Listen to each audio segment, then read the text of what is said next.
Welcome to the Hope, Health, and Healing podcast. I'm Michelle Hannah Fields, and I am your host for episode 3, where Doug and I will talk about how we met, how we reconnected, and a little insight into our relationship journey.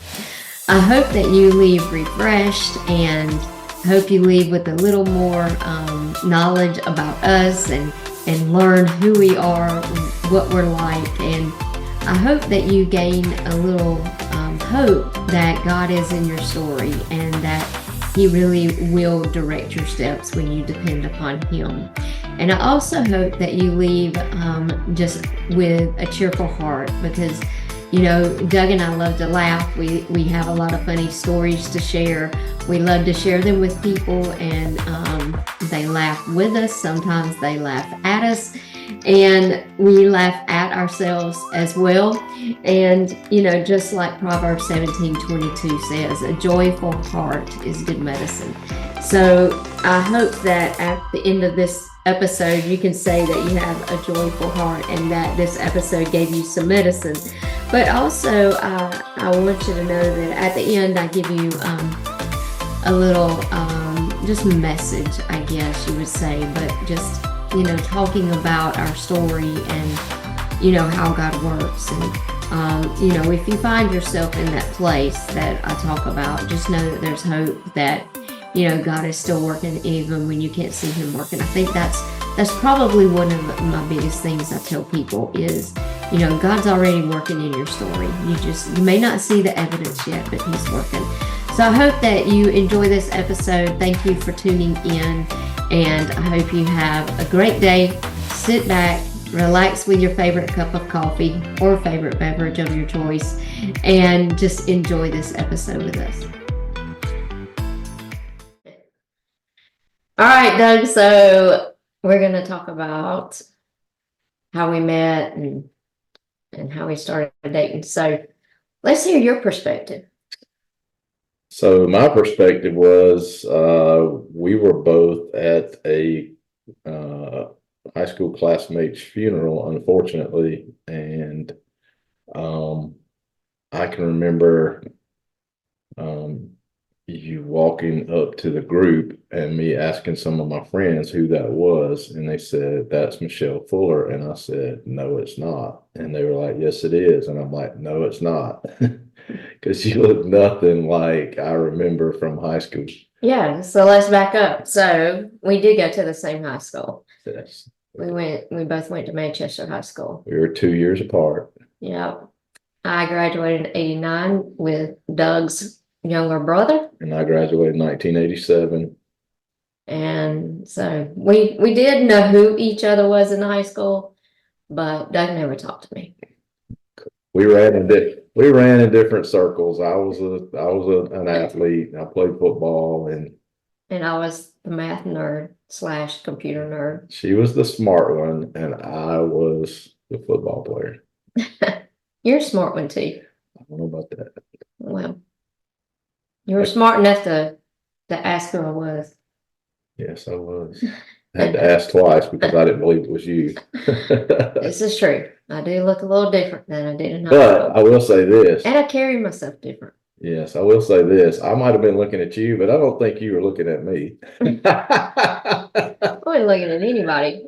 Well, you certainly weren't looking at me.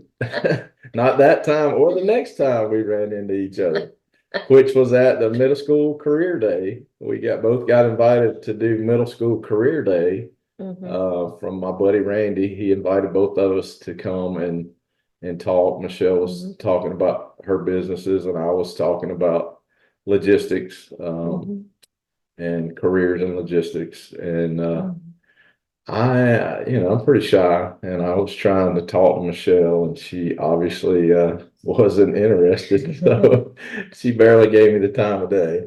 So I spent more time talking to Randy's wife, Kai, than I did talking to Michelle, but oh well, you know. Yeah. Well, here we are. Somehow, here we are. Yeah. So, you know, that was and then we just kind of talked to each other on Facebook, you know, Facebook Messenger. Yeah. So quite a bit. Yeah, we did. So that's really how we met, was through through Facebook. So I was, I had been divorced at the time about 9 years, and had, you know, dated a couple different people, not anything serious, but, you know, just didn't really feel like I had met anybody that, was what I was looking for. And, you know, so one night I was laying in bed, and I was, I was a little bit down. I was depressed, and I was praying to God that, he would bring somebody into my life that, was what I was looking for, that was totally different than anybody I had ever met. And, you know, didn't, wasn't into the bar scene, or wasn't into, you know, the things that of my past that I really was trying to get away from. And, I was laying there, and all of a sudden I heard a ding on my phone, and I reached over and picked it up, and it was a post from Michelle. So I was like, there might be something to this. God's trying to tell me something, and something that I had already been trying to tell myself, but wasn't feeling she was very receptive to. But I figured I figured that if God's telling me to, then I probably should try again. So there we go. Third time's charm. Yeah, that's what they say. So from my perspective, I had been divorced about 15 years when we met. Well, when we reconnected. And I was not looking for anybody or praying for anybody. Just being honest. I had gone out with somebody years before that, and dated him for a few years, but realized that he wasn't the one I was supposed to marry. And so I had not dated anybody really for 10 years. I go out with somebody, and I was like, this is not the person I'm interested in. And I would decline the second invitation to go out. And I did that. And then probably when I really had not really dated, and I really had gotten to the place where I was comfortable by myself, and really had decided that God's plan for my life was for me to be single the rest of my life. That's what I just figured, since I had not met anybody and it had been so long, that apparently I was going to be like Paul and wasn't going to be married. So I was like, well, I'm good with that. I had gotten to the place where I was like, if it was just me and God, then God would take care of me. And he would be faithful to take care of me. Surprise, surprise, here I am. So yeah, and so Doug and I connected on Facebook, and we built a friendship through there, and then he asked me out. You want to talk about that? No, you can tell a story. Go ahead. So, we had been talking online for a while. I would say, what, 3 months maybe? Probably, yeah. Probably consistently 3 months. And one night he messaged and asked me if I would like to go out. And I said, well, he said, I'm having a birthday party. Would you want to come to my birthday party? And I said, when is it? And when he told me, it was when I was going to be in Dallas. Yeah. So I said, sorry, I'll be in Dallas that weekend. Rejection once again. I was getting used to it. So he said, okay, well, let me know when you get back in town, and maybe I thought I'd never hear from him. Yeah. So when I got back in town that Sunday or Monday, I messaged and said, hey, I'm back in town. And how was your birthday party? And he said, it was fabulous. It wasn't as good as if you'd have been there, though. Yeah. He really didn't say that. But so yeah, we made plans for that Friday night. We made plans. And I took her to a high class restaurant in Hamilton, Georgia, called Hunter's Pub to have a nice steak. What he did not know was that steak is the weight of my heart. What I did not know was when I showed up at her house to pick her up and she let me in the front door and I looked over to my right and on the table sat a revolver about this long. And I said, oh, okay, I see how this is going to go. And so I've known my place with her ever since. Yes. Yeah. I didn't have to use it though. So I know we talked in the last episode that, on our first date, I was wearing a knee brace and could barely walk, and that is true. That's true. I had on a knee brace that night, and I thought I was going to have to drop him at the front door and park the truck, but so, I was trying to make a good impression, limping, overweight, and it just wasn't happening. it was nice though. We had a nice time. I think she saw me as a challenge. An ought to be a challenge. No. So anyway, charity case. yeah, no. But I will say that night, I can't remember how big of a steak he ordered, but it was a pretty big steak. It wasn't 6 ounces, trust me. It was not. It was not Optavia compliant, and No. it was not a lean and green by I any had a by lean any and green. means. I had a lean and green. I might have had some green beans, but You had green beans. okay, yeah. Well, that was as close to lean and green as I was going to get. Yeah, you might have even had a salad that night. I may have. Yeah. I was trying to. He was trying to impress me with his greens. I was at 300 plus pounds. I was trying to impress you. So then, just I will say he's learned portion control. I have. Yeah. He learned that a 6-ounce steak is very filling. I've learned that my health coach is very observant, and if I try to be non-compliant, then I'm held accountable. I'm not that bad. I'm not that bad. I'm just teasing. I'm not the food police. I might be the water police, but I'm not the food police. Yeah, you are the water police, and I am not good when it comes to water. So, but he's going to get better. I am. He's going to get better. So back to us going out. So we went out. We went out to Hunter's Pub. We had a steak, and then just went back to my house and talked and got to know each other a little bit. Yep. And then he left. And went home. Yep. And then, we messaged back and forth. I will say when he left, he did ask if he could kiss me. Yeah. Good night. And what was the answer? No. A resounding no.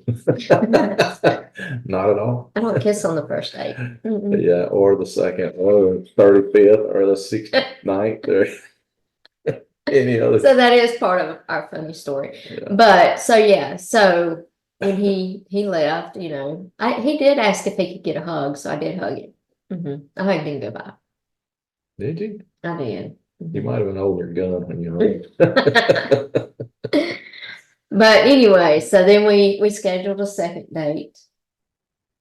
Was that after that? Yeah. Was that when I had the Corvette or no? No, that was later. No, that was later on. Oh, okay.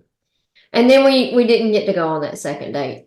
But the consolation prize was a hardback book.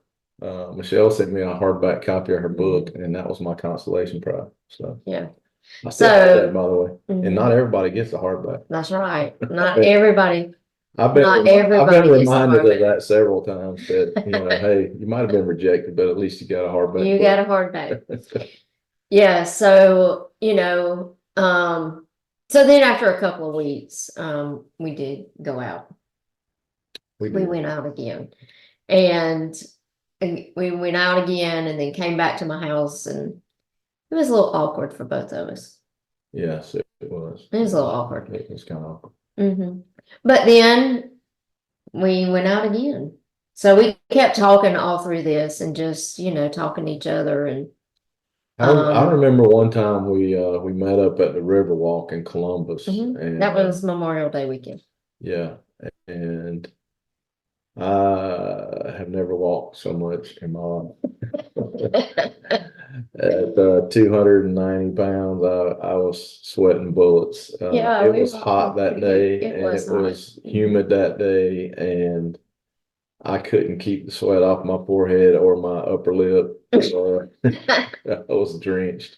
Yeah. But it didn't stop me from asking her for a kiss He had to take breaks. yeah. So he decided when he needed a breathing break. Every time I took a rest stop, I was like, oh, this looks like a good This spot. looks like a good spot for a kiss. Rejection number 12, number No, 13, no. number 14. So yeah, we walked pretty good ways. We walked, if you're familiar with Columbus, we walked from Banks Food Hall all the way up to where the Indigo is. And beyond. So we walked all the way up to where Thesis is, that part of the river walk, and then we walked back. So that's a pretty good ways. That's about I would say that is about 6 blocks one way. Because Banks Food Hall is around 10th Street. And I'm just happy that she didn't have to carry me back. I was too. I asked him, I might have asked him one time if we needed to get an Uber. Yeah. Call Angel. But we did. We walked and talked and went and got coffee afterwards. And yeah, we had a nice walk, but no kissing there. We did hold hands, if you remember that. They were sweaty hands, but I remember They were sweaty. But yeah, so we did. And so we had been going out for a couple of months after that. I mean, before that. So we started, our first date was in March. We went and met my mom and stepdad for dinner one Saturday so they could meet Doug, and then I went out to meet his mom and dad. I met him, and then he had to go meet Susan and Gilbert. Yeah. So we went and did that one night, and he had to go meet Sanford and Mildred. I met them all. Met them all. although Sanford doesn't know my name, but that's okay. Yeah, that was later though. Oh, I know. He knew your name that night. But briefly. Yeah. But then he did finally get a kiss out of him after about 4 months. Yeah. 4 months. 4 months, guys. Yeah. But I will say that's persistence. That was persistence. And patience. And respect. And it almost didn't happen. Mm-hmm. So I'm going to back up right there. Okay. And so just one thing that I told him, and I probably should have told him this before all that, was that the reason I wouldn't kiss anybody was because I wanted to make sure that it meant something to me, that it wasn't just a kiss to be kissing, that I wanted to wait until I knew in my heart that meant something. And so that was important to me. I probably should have told him that long before then, so he wouldn't have been wondering. I just thought it was because you didn't want me huffing and puffing in your face because I'm so out of shape and out of breath. That wasn't it. But so what he was saying about, it almost not happening. Well, no. So let's talk about the first kiss. So we went to Susan and Gilbert and borrowed the gator and rode down to their pond down there. And while we were down there, it started raining. It did. And we were trying to fish a little bit and weren't having much luck, but it started raining pretty good. So we were standing there, and once again, the romantic in me asked for a kiss, and believe it or not, she reached over and pecked me on the lips real quick and looked at me dead in the eyes and said, "Are you happy now?" And I was like, I guess so. Yes, so. I guess so. 4 months, and that's what I get. Okay. All right. But again, what I meant by that. She didn't do a good job. She clarifies on here. She didn't do a good job clarifying on me because I was clueless. I was like, oh. I told you later. I was like, I don't know what's going on. Because when I said, "Are you happy now?" he should have been, because that meant I was moving out of the friend zone. I'm one of those guys that you gotta like draw it on my forehead. For me, I don't pick up subtle Yeah. hints and things like that. You gotta That was like a big hint though. write it on a piece of paper and That was like, hand it to that me. was like an airplane sign right there. Okay. Yeah. Once again, I was clueless. So then things rocked on and we did a lot of things together. So we spent a lot of time together. Mhm. I wasn't completely committed at that time. And so Doug he was all in, but he was patient and he said, I'm not going anywhere. And so I told him when I'm ready to be exclusive and no, like I will tell you that. I'll tell you. And so it was probably about 6 weeks later, I think. It's probably is about the time that I told you that I was ready to be exclusive. And then we started seeing each other every weekend. Yeah. Mm-hmm. I was in Columbus every weekend. Yeah. We so back up. So I had convention in Atlanta, and so that during that week you came up and we had brunch together during the week. Mhm. And then that Sunday night he went into work late. He took half a night off and we went to a professional women's tennis exhibition match. Yeah, my first. His first tennis match, and it was hot that night too. Coco Golf. She was good. Yeah, yeah. Very good. And we had gone walking around Centennial Park and rode the Ferris wheel. Mhm. So yeah, we did all that and had a great time together, and Then I went to work. and then he went to work. But yeah, after that we spent pretty much every weekend together, and I think Doug knew pretty soon that we would be married. Yeah, when you feel like you get a message from God, you don't take that lightly. So, Mhm. or at least I don't take that lightly because it's not often that I definitively know that God was trying to tell me something. So, Mhm. in this case, I do. Yeah, and Doug did. So the first time he went to church with me, I was actually leading worship at my friend's church, and he messaged and said, "Hey, do you mind if I come? I'd like to come." So he came with me to that, and then a couple of weeks later, he came to Evangel with me.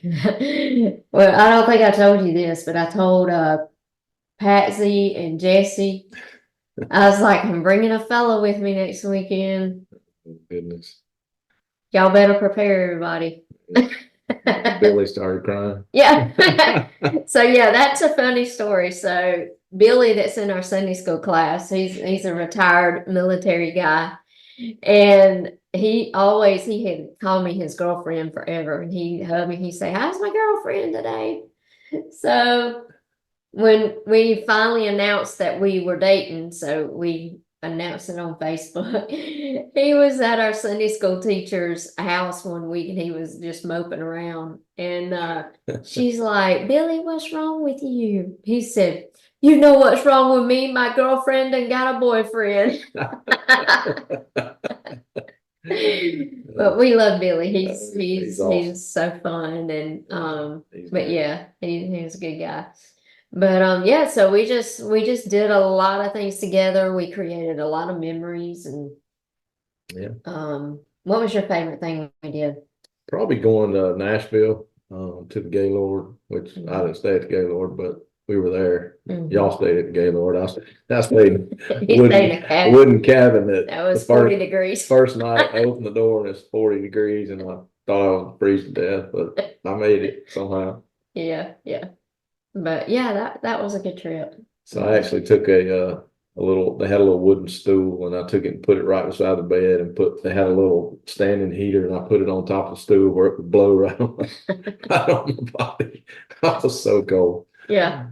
But yeah, we went to the Ryman to hear Vince Gill and Amy Grant, and we went to the Grand Ole Opry that night. And Actually, Garth Brooks made a guest appearance that night, introducing somebody, Yeah. a new singer. It was that singer's first time on the Grand Ole Opry, and so Garth had recorded a song he wrote, or yeah, I think Garth had recorded a song he wrote, Absolutely.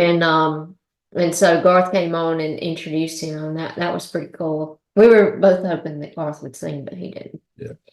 But yeah, that was a fun trip. It was Mhm. good. So my parents went, my Aunt Susan and Uncle Gilbert, and my Uncle Sam and Aunt Mildred went too. And so that was funny. So on the way up there, Sanford and Mildred rode with us. So the whole ride up, 6 hour drive, they're talking and calling Doug, Sanford's calling Doug. But one thing about my Uncle Sam, like, he's gonna call your name wrong. He gonna get it wrong. And so for 6 hours, he'd call this man Doug. And then we get up there, we meet Mama and Susan, Phil and Gilbert at dinner. And we sit down, and Sanford said, "Y'all didn't tell me that Bruce, he called him Bruce." And we're like, "Bruce?" He said, "Yeah, that long-legged rascal." I said, "I had that long-legged rascal." So yeah, that was pretty funny. I've been called worse. So, yeah. No, another funny thing that happened was we stopped about halfway up, and we decided to grab some lunch or something at That Chick-fil-A. was fun. And so we get up to leave, and Mildred and I think Michelle had gone to the restroom. And so Sanford and I had went outside and we're standing on the curb. And there was a lady that walked by that her hair from the back looked exactly like Mildred. And Sanford almost went and got in her car because he thought it was Mildred, but it wasn't. Yeah, That was pretty fun. And you're like, "Where are you going? That's not Mildred." I'm like, That ain't your wife. I'm like, Sanford, that's not your wife. And he's like, what? That's hilarious. But we had a good time. We had a good time. The singer that Garth introduced that night was a guy named Mitch Roselle, and he sung a song that he wrote, and it meant a lot to me. It really hit home.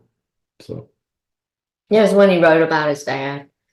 So it's a good song. We'll put the link to it in the podcast show notes, so yeah. you can listen to it. But yeah, it was good. And I think before that, so that was around Christmas time. That was a few weeks before Christmas. We went to Nashville, but kind of backing up just a little bit, Doug had, like I said, he knew that he would tell me, like, "I know that you're the one that I'm supposed to be with." So, being who I am, I said, "Well, when I hear from God, I'll let you know." I got to hear from God myself. Yeah. So I prayed about it, and prayed about it. And so it's probably around Thanksgiving time is when, I was like, I think you're right. I think, I just feel like we're supposed to be together. And then we went on that trip with my family, and we just had such a great time, and it just seemed like it was natural, and yeah. We also did a trip to South Carolina to see Mike and Amanda. Meet my brother, and well, he knew my brother from high school, but to meet my brother's family. Yeah, so that's a funny story. We go back to high school. So the reason I didn't hang out in that circle that Doug was in, I'm gonna blame my brother. Go ahead. So I was a freshman, Doug was a junior, and my brother was a senior. And, I guess I was a pesty little sister. I don't think so. I think I was an angel. But Mike says I was a pesty little sister. Yeah. And so he told me, "Look, we have 3 buildings at the high school, A, B, and C. I hang out in C. I don't want to see your face unless you have a class. And then I want you to come to class, and then I want you to leave." And so that's where Mike hung out, and that's where Doug hung out. So we'll blame Mike for us not really talking in high school. Yeah. He's a good one to blame. Yeah. And the fact that we were both shy. So. Yeah, we were. We were very shy. very shy. But so yeah, so around Thanksgiving-ish is when I kind of, was telling Doug that I thought, we would be together. We walked through a really hard season at the beginning of the year. That'll be a story for another day. But then we started making plans to think about, what to do. Well, so he asked me what kind of ring I wanted, and I was like, it doesn't really matter to me. I'm pretty easy to please in that regards. Okay, I might not be easy pleasing others, but I'm pretty easy pleasing that. I'm pretty simple. So I said, it doesn't really matter to me, whatever you want to get's fine. So he actually ordered it. ordered it online from the number one diamond retailer in the country, online diamond retailer in the country, company called Blue Nile, and I have never been more nervous in my life because the way they work is they have access to diamonds in vaults all over the world, and depending on what you want, they have it shipped to California in the United States to have it set in a ring sized and everything, and then from there they ship it to wherever you request that it be shipped to. So I requested that it be shipped to the UPS hub in Peachtree City, and that's I was a little nervous because you're buying something online that you've seen only online. You haven't seen it physically in your hand or with your own two eyes, the actual ring that you're going to get. And so as I'm driving to the UPS store, or not store, hub there in Peachtree City to pick it up, I'm pretty nervous. So I get in there, and of course they have to check my driver's license and whatever else they need to release it to me. And as I'm walking across the parking lot, I take a picture of the box and I said, "Here's your ring." Yeah, yeah. And I hadn't even opened it yet. And so I'm like sweating bullets as I walk to the truck and got my knife out, cut it open, and then I was like, it's awesome. It's amazing. So, yeah. So there it is. Yeah. There it is. And so, it exceeded my expectations in a huge way. And, I've got nothing but great things to say about Blue Nile. And, I probably went back and forth with them about the diamond itself for it seemed like a month before I finally chose the one that I wanted. And so I probably talked to every customer service rep there at some point in time. Yeah. So, with my schedule, Doug, he was like, look, just reserve this night for me. It was May 26th. He's like, just reserve that night for me and, just reserve it. So I did. I blocked that out, and I met him at his house in Sharpsburg, and he's like, I drive us everywhere because I drive fast. Yeah. And if we wanted to get through Atlanta traffic, then Michelle was the only option. So I drove, and he had the address in there. So he didn't even tell me where we were going. He's just telling me, get off on this exit, get off here, turn right here, turn left here. I have no idea where we're going. Right. And finally, we pull up in the Atlanta Botanical Gardens. And I was like, oh, that's nice, And the whole time we're driving, I'm texting with the photographer because I had set up with a photographer to take pictures, and I'm trying to tell her what time we're going to arrive, what clothes we've got on, so because she had never met us, and what we had on, and what time we were going to get to a certain spot in the garden. Traffic was terrible. And traffic was terrible. We were running late. I'm sweating bullets because we only had so much time to spend at the botanical gardens before we had reservations for dinner. Yeah. And so I'm just like, I'm a little bit nervous because this is all not quite panning out the way I had envisioned. He was sweating. thanks to the traffic in Atlanta, but I should have known that traffic would be that way. Yeah, it would. But so we got to the botanical gardens. We go in and so we get to the gardens and we walk in and walk to the Chihuly. Which is a glass sculpture in the center of the botanical gardens, and the photographer's there, and she's all set up, and you know, and then I had written a poem, and so My little poet. yeah, And I didn't know it. I read the poem, and Michelle told me later. She's like, "You had no emotion when you read that poem." He did. He just like saying it, just not even hardly looking at me, but reading this piece of paper. He had no emotion. He just, will you marry me? That's not what. Yeah, come on, come on. I didn't have much emotion when I was reading the poem, just because I was doing this, you know, trying to hold a piece of paper. I can't see good, and you know, she's giving me a hard time, but you know, hey, Yeah. But anyway, eventually I got down on one knee and I pulled out the ring and I asked her to marry me. And I said no. Yeah. No, she said, "Are you happy now?" I'd say yes. Are you happy now? But yeah, it was pretty cool because everybody around the gardens, they're just sitting there talking and chatting with their people. And when he gets down on one knee, you heard everybody go, "Oh, he's gonna ask her to marry him." Yeah. Exactly. And so they all started clapping, and then the photographer comes, and you know, I was teary-eyed. His little, even though he didn't have any emotion, I did get teary-eyed on his poem. He's really a very good poet. Yeah, when I want to be. Yeah. So then it was like speed walking through the botanicals. Whirlwind, because we only had so much time before we had to be at dinner, and our photographer had all these different places that she wanted to take pictures.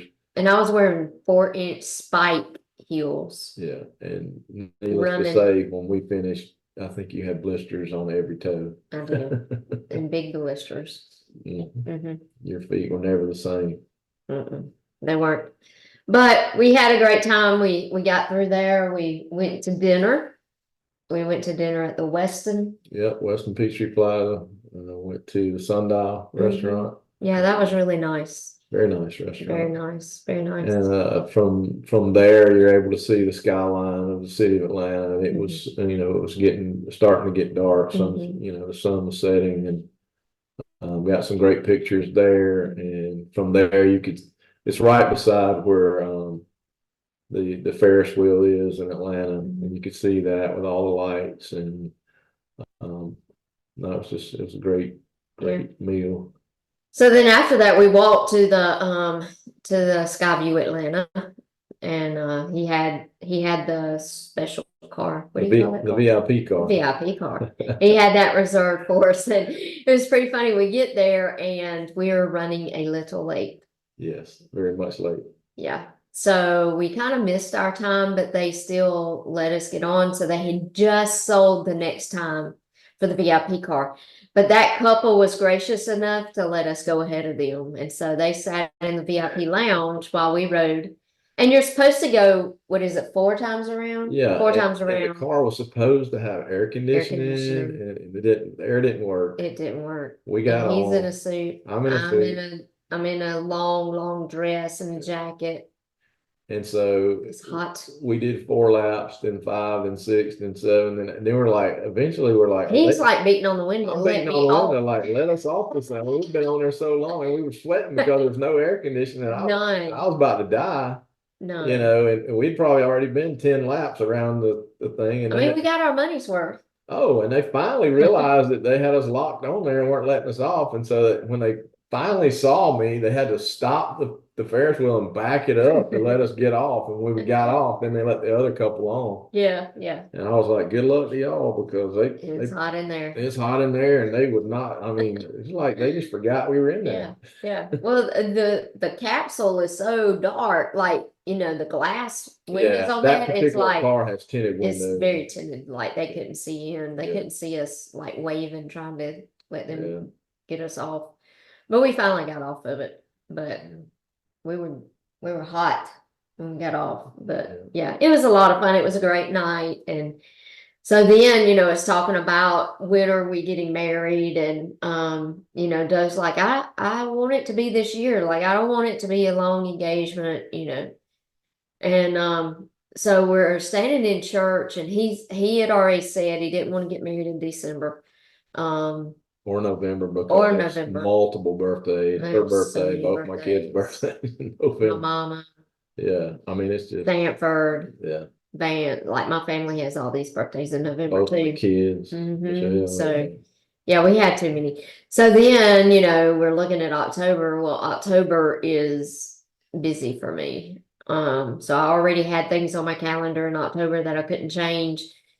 And so then we're just trying to figure it out. Well, I knew my mom was taking a long road trip up the northeast coast, or kind of the northeast, the eastern seaboard, just because she'd always wanted to travel there in the fall. And so they were planning like a 4 or 5 week trip.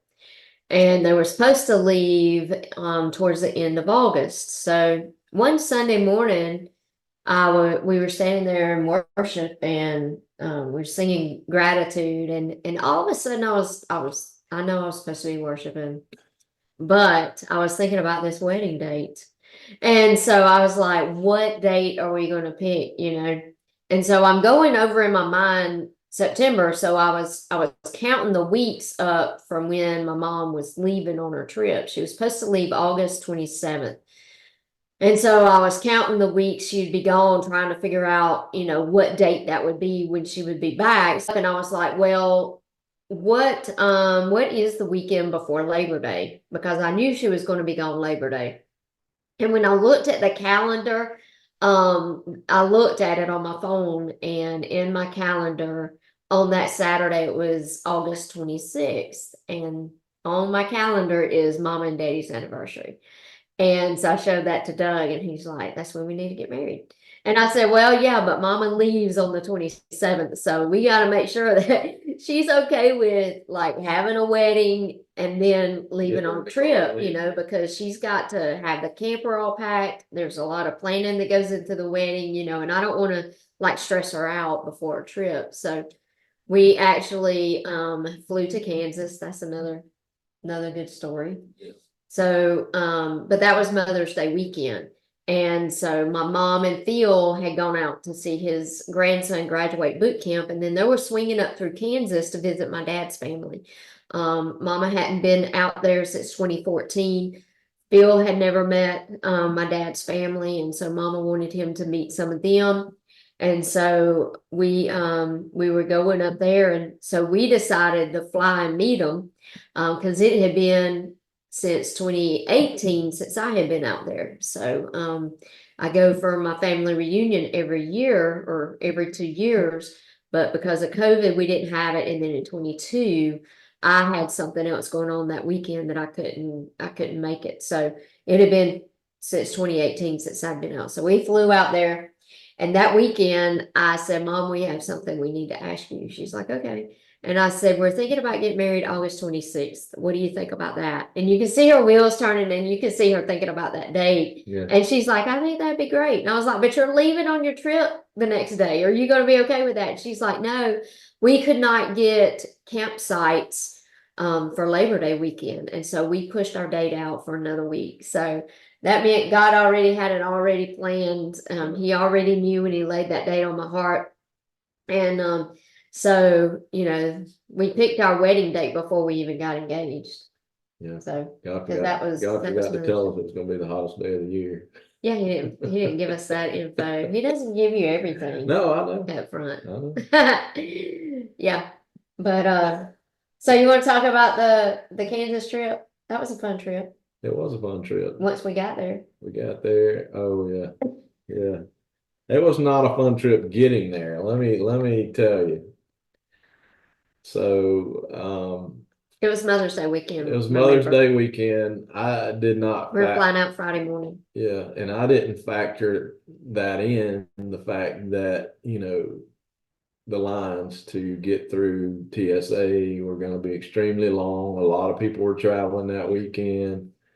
And I didn't have TSA pre-check like Some people do. some people did. And I had TSA pre-check and I had digital ID, which meant my line had 2 people in it. yeah, she was at the terminal in probably 10 minutes, and 2 hours into the wait, I'm still standing waiting to go through TSA, and I'm like, look, there's no way I'm gonna make it. I'm trying, whatever.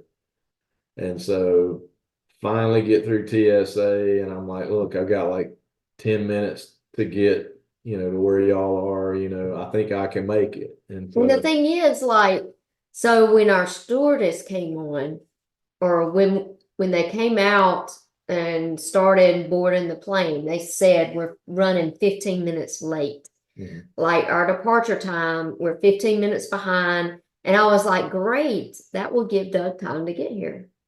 So anyway, I'm riding the train, the doors open, I jump off, take off running. I'm going running up the escalator, running down the terminal. I run all the way to the gate, and it's like, I don't know, 5 or 10 minutes till the time we were supposed to depart, and the plane is gone. I mean, gone. And Yeah. Michelle is on the plane, and Doug is standing there like, well, what do I do now? And so Yeah. it wasn't just me. There was 5 or 6 other people that missed the same flight. So yeah, instead of our flight being 15 minutes late, we left 10 minutes early. Yeah. Because they were rushing us on to make up the time. So then Doug did get on there. He did get on a flight. Finally got on a But flight. it was stressful. After spending 6 hours in the airport, I finally got on the flight, and yeah. Once I got on the plane and sat down and buckled in, I was like, finally. Yeah. So needless, after that, it was a good trip. Yeah, needless to say, I eventually made it. But yep. So that was a good trip. He did get TSA pre-check after that though. Yeah. For the next trip. Yeah, I'll never do that again. Yeah. But so that's really the story of how we met. Well, you left out a part. Oh, what? So while we were in Kansas, we met her Uncle Steve. Oh, yeah. And his son Joe. Mm-hmm. We met them at a great burger place there, a local burger place, and we talked with them, and I think I just smiled, nodding 90% of the time. And afterwards, they didn't hang out in building C either. Afterwards, I told Michelle, I said, "Don't ever do that to me again." And she's like, "What?" And I said, "Don't ever leave me alone in a conversation with those two, because their IQ is up here and my IQ is down here." And I felt like, I was like, "Oh, this redneck from Georgia is struggling."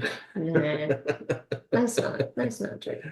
It was true. I mean, they were. I mean, their intellect is on a different level than it's mine. on a different level than mine too. Yeah, that's way up there. They're on the Mensa level, and I'm on the minced level. Nah. Yeah. So I did want to go back and hit one thing. So Doug said, on our first date that he was 300. What did you say? 290. 290 pounds. 298 pounds. Yeah. Well, we so it was in August of that year. So we started dating in March, and in August that year he said, "Hey, I think I would like for you to help me in my health." So I said, "Okay." And so he came on program, and he did really well. And he felt good, and he got rid of the knee brace. He hasn't had to use that maybe once or twice since then. Lost 50 pounds in 6 months. Yeah. And I think one of the biggest things was he learned, like I said, portion control. And so now when we go out to a steakhouse, he orders a 6-ounce steak, and he's learned that you don't have to have a 16 ounce. A 6 ounce is filling. And you don't leave with your cheeks puffed out and not being able to move, right? Well, prior to you, it was the biggest steak on the menu, so it wasn't 16 ounce. It was the biggest one they had. Yeah, whatever that was. But I think that just, and he continues working on his health. He continues working on that, and I think one of the biggest things is you see that your health is important for lots of reasons, but I think not having to undergo knee surgery, which is one of the things he was facing, was probably going to have that just from wear and tear on his knees. I mean, they still bother him sometimes, just like, other things, but it's not to the level that it was, because, for every pound you lose, it takes 4 pounds of pressure off your knees. And so, he lost 50 pounds. So that's 200 pounds of pressure that came off his knees alone. But I think just changing lifestyle, that helps too. And so, here we sit, and he one of his favorite things he shares, that I think that he had all of us laughing at a Health and Hope. He said, if you want accountability, you get a health coach. If you want extra accountability, you date her. And then what? If you want ultra accountability, you put a ring on her finger. Marry. You put a ring on her left hand and a paintbrush in her right. That's my line. That's my line. He stole my line. That's all right. So the week we came back from our honeymoon, we went to St. Lucia on our honeymoon. We had a great time together. We had a lot of fun. We did a lot of fun things. And we had some scary moments, like the bus ride over there to the resort. None of us thought. Somebody had warned me about that, but I really had no idea what they were talking about. Yeah, that was scary. I was praying that whole time. It was scary. Like, it's hairpin turns, and he's going 55 miles per hour.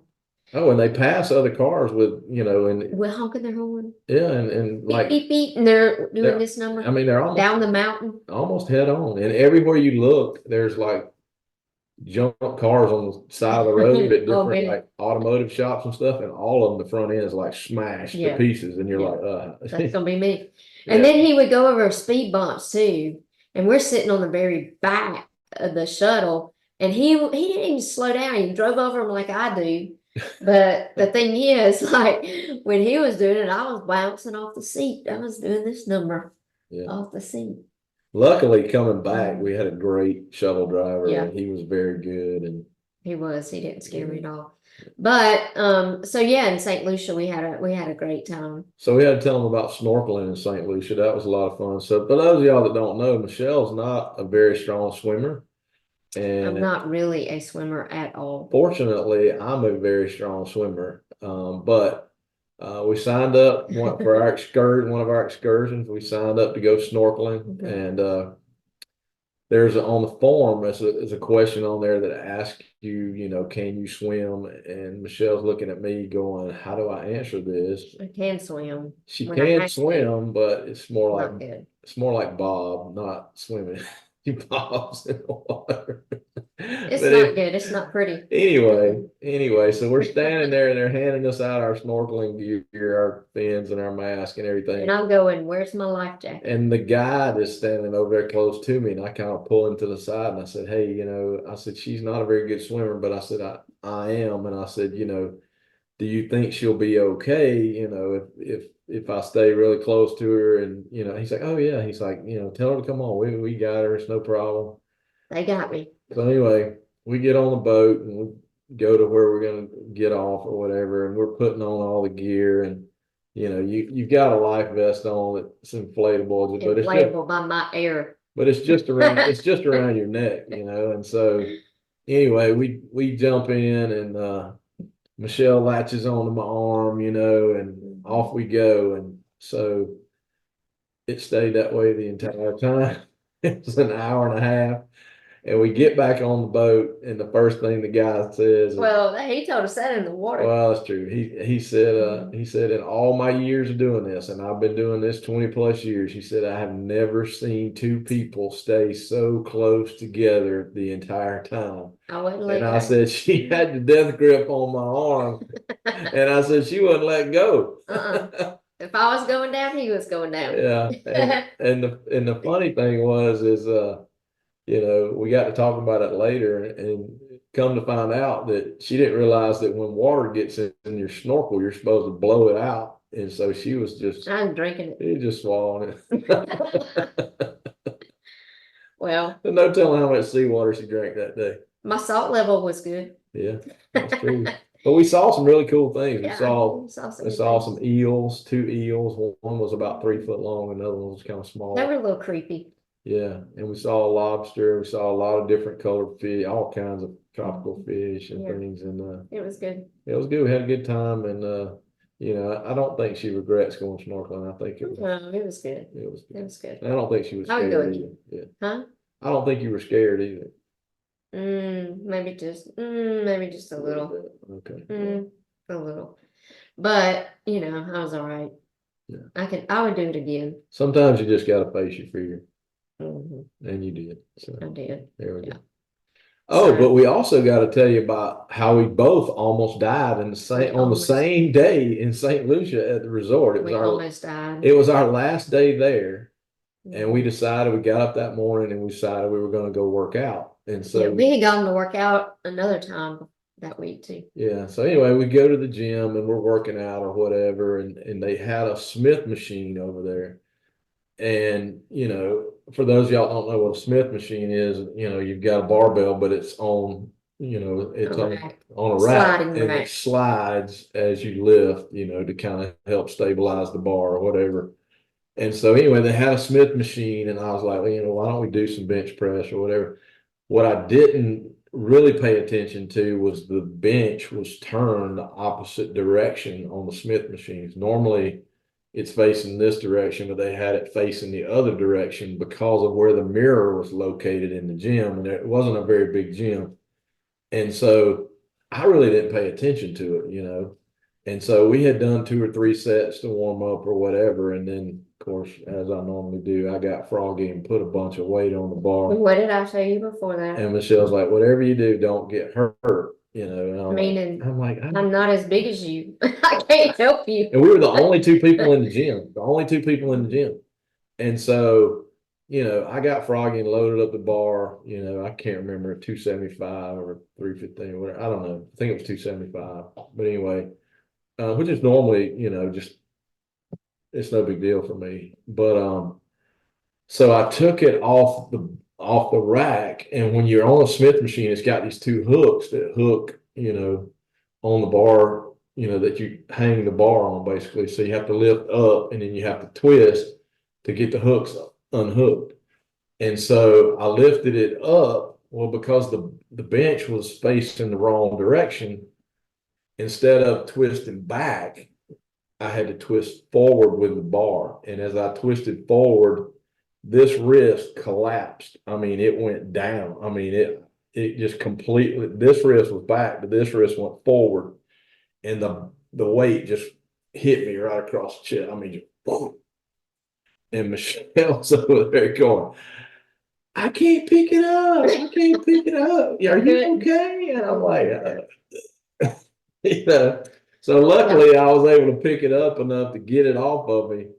But I mean, my wrist is killing me. I've got a bruise across, my chest. I mean, it was. If I had thought about it, I would have been like, can you just hold it steady so I could take a plate off each side, and then I could have helped him lift it up. But in that split 30 seconds or whatever it was, it felt like 30 minutes. I couldn't think that fast. Yeah, so I don't recommend using the Smith machine if the bench is facing the wrong direction, because your wrist, especially my wrist, aren't strong enough to hold that bar with that much weight on. So needless to say, we left the gym at that moment. Yeah, so we no more working out. Left the gym, decided to go back to the room and change clothes and go down to the pool. And it was rainy that day. Well, we were at the pool, and I mean, a tropical storm blew up out of nowhere, and I mean, the rain was coming down. And so big drops. We decided to get up and leave, and I'll let you tell that story about why. Yeah, so around the pool area is tiled, and it's like shiny tile, not so shiny tile, and so it's kind of like that. And you'll see like slippery when wet. I mean, you see that. And I know this was like the last day we were there, the last full day we were there. And so right there by the side of the pool, they have the hot tub, and then right there they have where you can sit the chairs in the water. So they have like a little wading pool. It's only, 6 inches deep. yeah, 6 inches deep, water. And so that's where our stuff was. So we were walking, and when we stepped up out of the little wading pool area, A gust of wind came up, and there was a yeah, slippery when wet sign over there, and it blew it over, and it went on the tile. yeah. And so me and another guy that was standing right beside us, we both turned and looked at the sign. Needless to say, Michelle went, her feet. I hit that tile, and my feet, usually my feet go like that, but this time my feet did this, Mhm. and I went face first on the concrete. Like, I mean, bam! if she hadn't had a hat on, she probably I'd had have smashed my she'd face. smashed I'd her have face. smashed my face. But I had a hat on. But I think it gave me whiplash because when it hit the bill, when the bill of the hat hit, And it jammed your shoulder pretty bad. it jammed my shoulder so bad. When I hit, it jammed, and it was so tight all the way up from here, all the way down around my shoulder blade, and I could hardly move it. I was in so much pain for like 2.5 to 3 weeks after that. Yeah. But I really thought I didn't think I had really messed it up, but then because it lasted so long, I was kind of afraid I might have. But I do think I had whiplash from the bill of my hat hitting and it jarring my head back like that. And my hat went flying. And then Doug and that guy that was standing there, the guy was, I mean, I was almost like right at his feet by this time. Yeah. And he's like, I have your hat, ma'am. So he gave me my hat back. But luckily, thankfully, I did have on a hat, or there's no telling what my face would look like today Yeah. I mean, because it was smashed. and then, like I said, it was our last day there. We had a great trip. Yeah. No issues. No issues. Other than I didn't even drown while I was scuba snorkeling. And so we both almost died on the last day there. So yeah, but we had a great time. We had a great trip, and so yeah, it was good. And if you ever go and you want to cool off, go in the billiard room. Yeah, it was freezing in there. He always wanted to go in there. It was freezing. Because it cooled me off. Yeah. But anyway, so that's really our story. A lot of stories, a lot of different stories. A lot of different stories. We have a lot of funny stories. Maybe we'll come back for funny story too. Funny stories after we've been married, because we have quite a few of those too. Absolutely. We'll keep y'all guessing. They happen every day. They do happen every day. We have funny stories every day. But, I think that's one thing is that we can laugh. We can laugh at each other sometimes. Absolutely. Especially, we can laugh with each other. And we both have very, very busy schedules. Very busy schedules. I mean, we're always on the go. Don't neither one of us get a lot of sleep. I mean, we're but we still have a lot of fun too. So. Yeah, we do. We have a lot of fun together. And I think too, like we both love to laugh. I probably pick on him a little too much, but he knew that before he put a ring on my finger. Yeah. Oh, I know what I was going to say. So when we came back from our honeymoon, so he's in construction. He does another job too, but in construction. And so he had this construction job he was working on before we got married. So he started working on it before we got married, but he didn't finish. And so he was going to finish it. He was painting a duplex, like the inside. So he was running behind, and I knew he had some other jobs lined up. So I said, hey, when we come back from our honeymoon, I'll come help you, because I know you need to get this job finished. It was taking a lot longer than he had anticipated. And so I go over there and help him paint, and then we're remodeling his house and come back and we're painting here. And I said one day, I didn't know when you put a ring on my left hand, you were putting a paintbrush in my right. Yeah. I painted for a month after we got married. And she's good too. I told her I need to put her on the payroll. Yeah. I hung up my paintbrush for a little while though. Yeah. No, I made you hang up your paintbrush for a while because you were getting behind on your stuff. Yeah. But anyway, so that was one of our funny stories. But we have quite a few. So that'll be for another day. But Yep. anyway, Well, once again, thanks for joining us on the podcast. We've had a yeah, great time, and hopefully some of the stories that we've told y'all are pretty funny and things that you didn't know before about us and about how we met. And mhm, it definitely was intervention from God that we're together, and yeah. that One more little caveat about that. Intervention from God and Regina. Because during that time that I was like, I don't know about all this, I wasn't looking for anybody. And I wasn't kissing him either. you were, I mean, you were just so hard to read. I was hard to I read. told Regina this. I said, look, I said, I've never met anybody in my life that I could not read their emotions. And I said, Michelle is so stoic. I mean, like you can't read her. Like I could not tell if I was, taking 2 steps forward or 10 steps backwards. I really couldn't tell one way or the other. Mhm. And so I would, I was friends with Regina, who's one of her best friends, and I'm messaging her going, hey, I don't know if this is really working out. I can't tell, and Regina luckily was like, hang in there, it'll be okay, it'll get Yeah. better, don't give up. And so In the meantime, Regina and we would go walking a few times a week. And she would, like, once a week, she said, well, how are things with you and Doug? So what are you thinking? I didn't know she was scoping me out so she could go tell him to hang on, but I am thankful she did. if she hadn't, I would be because I literally I was on the verge of saying, yeah, I'm And then, waiting, I'm then wasting he my time. has then he has Susan, my Aunt Susan. She told me one day, she said, like, what are you waiting on, Michelle? She said, I am too old to pray somebody else into your life. Don't you let that boy get away.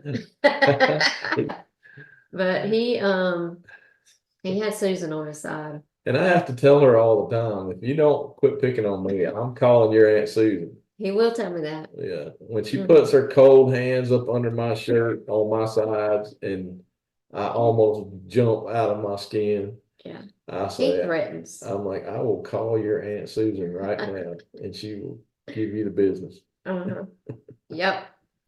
Well, thank y'all for joining us. I hope that you enjoyed some of our stories. We do have quite a bit, but I will say God is good. He knew exactly who we both needed. And we think sometimes that, you know, what took so long, like, I know Doug and I had that conversation. I don't know which one of us God was working on more, me or him. He says him. But, I think, God has a plan, and sometimes it takes time for those plans to come together. Sometimes we are the reason it takes so long. Like, God has to prepare us, but we have to be open to Him preparing us and Him preparing our heart for what He has. A lot of times He gives us a promise, and it's up to us to get ourselves ready to receive it, because you have to be where you can be trusted with that promise. And so sometimes it takes us a while to get to that place where we can be trusted with that promise. And so, maybe God's promised you something. Maybe you're waiting on your spouse. Maybe you're waiting on a job opportunity. Maybe you're waiting on something else, some other promise to be fulfilled. I'm reading a book now or I read a book a little bit ago called The Expansion Mandate. And that's one of the battles to the promise, is the battle for the promise. And one of the things she said in there was the amount of time you spend in the battle for the promise is dependent upon you.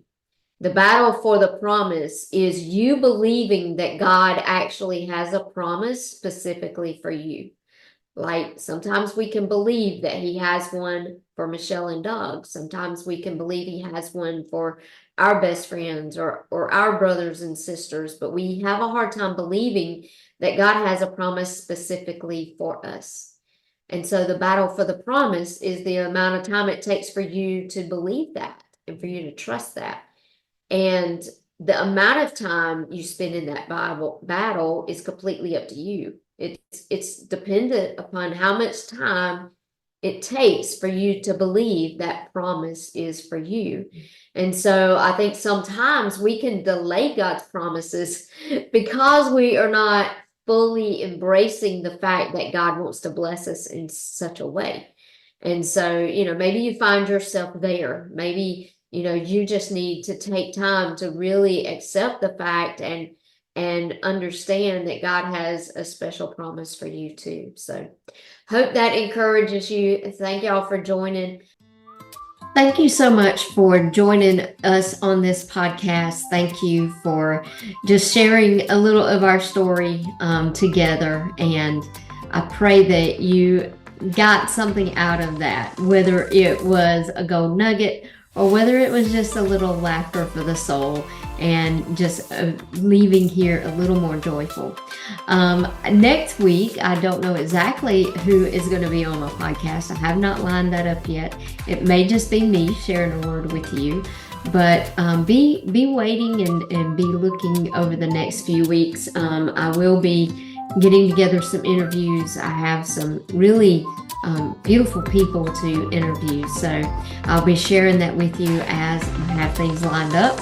But hope you have a great weekend. Hope you have enjoyed our time together today. And I look forward to the next time that we sit down together and share stories.